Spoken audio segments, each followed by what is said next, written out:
Every great restoration starts with a single, dusty step. This 1970 911 has been sitting here for 30 years. Let's bring this legend back to life. Now that we have the engine out, the real work begins. We need to take this apart piece by piece. Labeling everything now will save a lot of headaches later. Next time, we'll see what's going on inside. Now we see if that penetrating oil did its job. Next time, we start on the engine. Now we can finally get this fan housing off. Need to take this a force, but she's coming. Now we can see the real condition of the cylinders. Now we need to inspect these cylinders very closely. I'm checking for any signs of cracks or broken head studs. Let's get these valve covers off and see what's happening. There we go, that's what we want to see. This looks like a really well-maintained engine.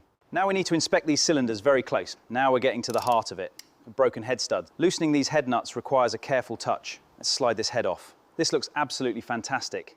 And there it is, fully restored and ready.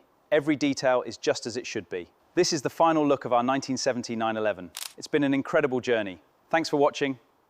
There is one last thing to do.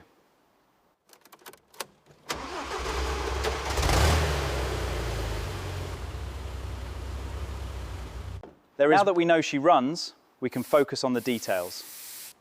These brackets are going to look great in red. Next time, we start putting the engine back together.